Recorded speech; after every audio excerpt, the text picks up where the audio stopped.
Well, howdy folks, welcome back to a beautiful Alaskan day. We finally got rid of all the snow and, well, as you can see, I got a little something here.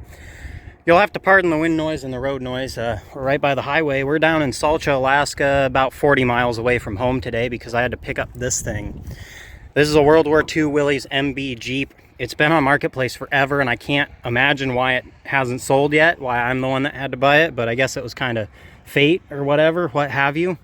So the story here is that this Willys MB was driven up to Alaska after World War II, and that the fellow that founded the store over there, the Salcha store, he actually drove this thing up. So of course I had to stop here in Salcha. I would have been filming right in front of the store, but they're awful busy. I don't want to plague up, their parking lot, and with all this traffic and everybody, it turns into a mess. But yeah, this thing was actually driven up by the founder of that store. You can see it actually has a hood. I didn't realize that when I was looking at the ad. You couldn't see it, but you can see the numbers coming through and whatnot. Of course, the olive drab and then yellow, and there's patches of red on this thing. Yeah, this thing came with a ton of parts. I'll show you guys when we get her home. But of course, I had to stop by this old Chevrolet G506 here and show off the new Jeep. So yeah, we'll get this thing home and unload it, and I'll give you guys the real tour of it. It's really solid and really nice, and of course it has this beautiful patina to it. So I'm gonna hit the road.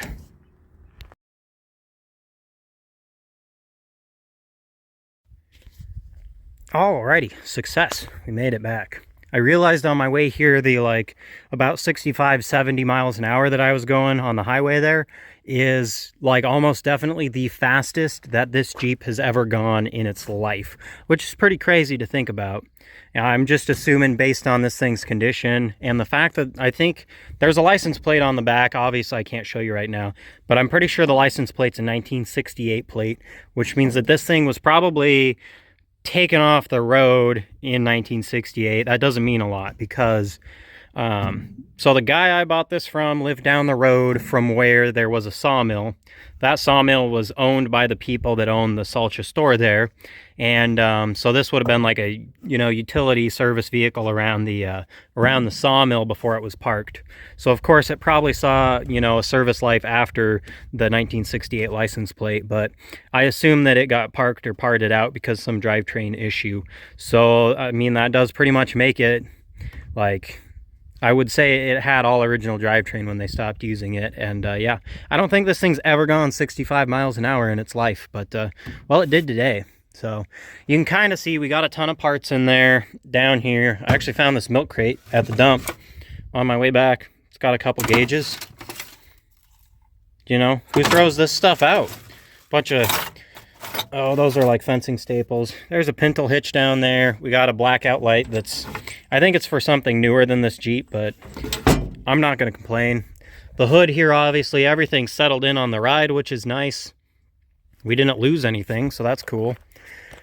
I shoved this tailgate under here. That's a Volvo tailgate. Again, I got that at the dump. I figured while I was way out there, I'd stop at their dump and see if they had anything cool there. And lo and behold, they did. I noticed the Jeep settled on the way here and the step got bent, which is really annoying me, but yeah, it is what it is. Obviously, I already took the straps off before anybody says that's why nothing's strapped down right now. I got this old ammo can at the dump as well. I figured it'd be good for keeping parts and whatnot in once I throw out that old popsicle stick. The fellow I got the Jeep from gave me this wheel and tire. It's like a 315. It's a huge tire. Yeah, 315 75/16, but it's a good wagon wheel at least. And guy was super nice. He also gave me a carburetor for a 300 inline 6. So, cool guy at least. And yeah, I'm gonna grab the service truck and we'll get this thing pulled out and I'll have it in the air and I can get all the parts out of it because I want to show off how incredibly solid it is. I mean, you can see already right there, it's all rock solid. There's no big rot in this thing at all. You can see the bottom is all nice. The only rust is right there is the only rust that I could see that's actually, through. Obviously it's all surface rusted. It's super neat. That's all bare metal. How hard this thing was used in its lifetime. You can kind of get a look. There were a couple transfer cases that have these external style parking brakes. Those are kind of cool, and they're World War II Jeep specific. These were only really used on Willys MBs, I believe. if my research is correct. And both of these transfer cases have this external style parking brake, so that's kind of wild to think about. I think that's an old school Auga horn. I'll have to hook up some power to it and we'll see what kind of noise it makes. Yeah, he basically had a pile of stuff and was like, you know, it all goes together, so that works for me. The old toolboxes are solid on this thing, which is amazing, you know. Kind of, it's impressive how rust-free this thing really is when you think about it. And hopefully I can just drop this body on a chassis and, like, you know, use it the way it is. Give everything a good clean. It sat under trees for a long time. So clean everything up good and probably bring back a lot of this olive drab, which is going to be pretty cool. You can tell by the toolbox lids that this is a Willys MB. I don't know if this is a script tub or not. Right where the script would be is where they bolted the license plate on, which makes me think it is not a script tub, but we'll just have to wait and see once I get this thing pulled out of here. So let's go grab the service truck. Well, let's see if she'll fire up here. What a stupid question. It's an old corn binder. Of course it'll fire right up.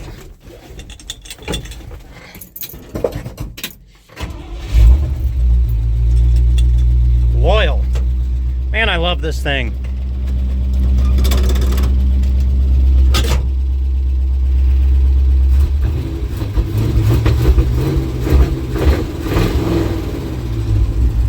The throttle's not the greatest, but oh well.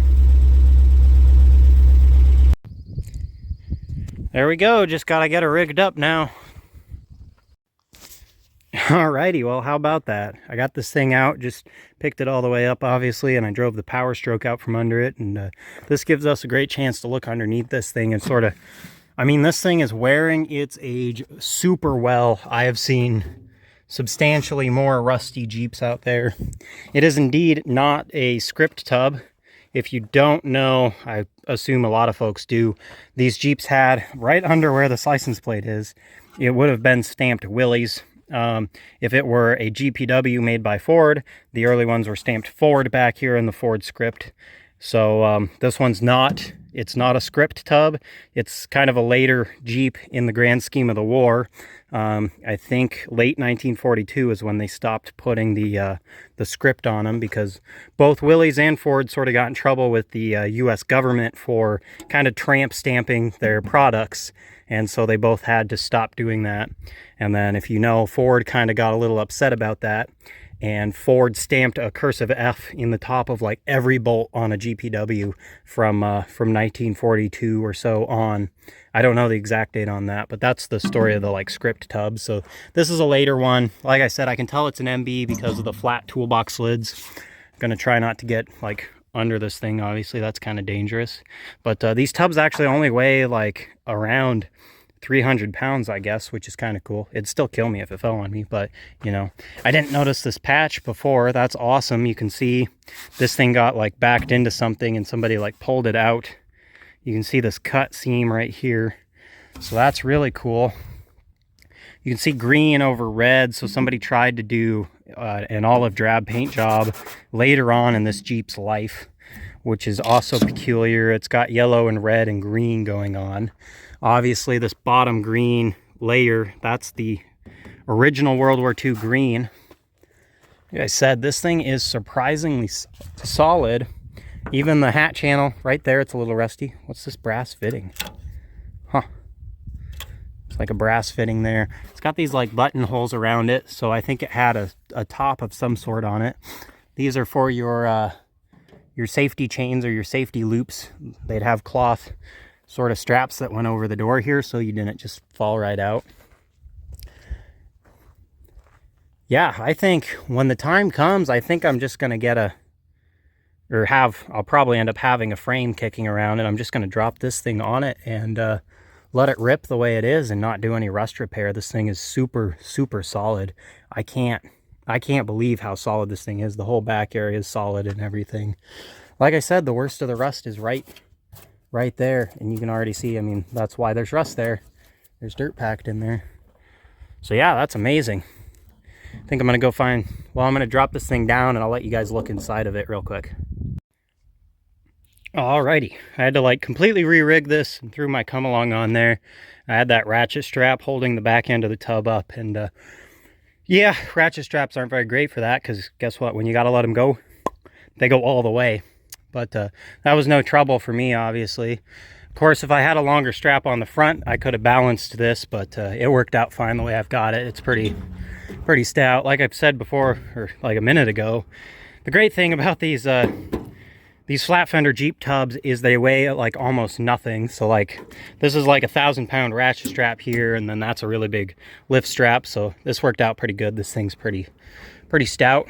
But yeah, I mean, you can see even like this is where the fuel tank on these was bigger than other flat fender Jeeps. And you can see they have this big well in them for the fuel tank to sit in. And that's not even all rusted out on this thing.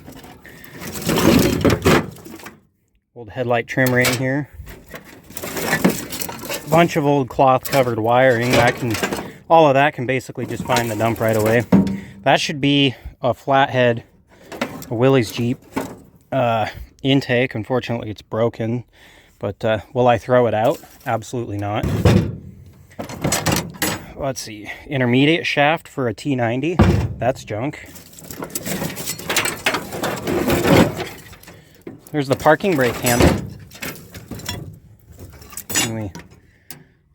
Can we just stick that back in there? Oh, maybe. I don't think so. The cables, the like cable sheath is still there. Oh well. Got the parking brake handle. A good exhaust manifold. Oh yeah, that's a good one. Keep that one for future needs. There's the counter shaft for a T90. Broken teeth and everything. That'll make a good car show trophy. But yeah, I mean, hardly any rust in there. This seam right here usually rusts out, and there's probably a few little pinholes and whatnot in it, but I'm not worried about any of that.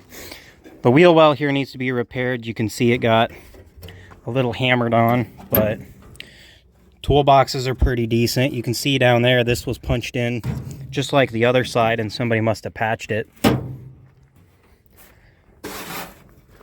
Man, this thing's so neat though. I mean, the patina is insane on this thing, how it is. There you can see that's probably the worst of the rust on this thing, that and right here. So like I said, it was at like a sawmill, and it just whenever they parked it, quit using it for the sawmill, that's all she wrote, and this thing sat there until the fellow I got it from went out and got it. One of the cool things, or I guess not so cool, I don't think it's as cool, one of the interesting things about these World War II Jeeps is there's no toolbox right here. All the Jeeps after this had toolboxes. Got a headlight bulb. I'm surprised I didn't break that glass on the trip here. There's a blackout light for one of these. That busted gauge. Great. Exhaust manifold with all of the broken everything. Is that, I don't know if that one is for a flat fender Jeep over there, because I think Jeeps had the carb was attached to the exhaust manifold. I'll have to figure that out. Oh, there's one of the ears off of something. Maybe that has a home somewhere. Disc brake booster doesn't go with this thing, but there's another parking brake rod. Will that one go in there?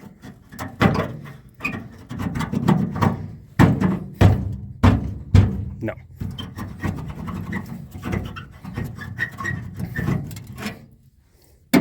Oh well. Just a bunch of junk on this thing basically still. Oh, vacuum wiper motor.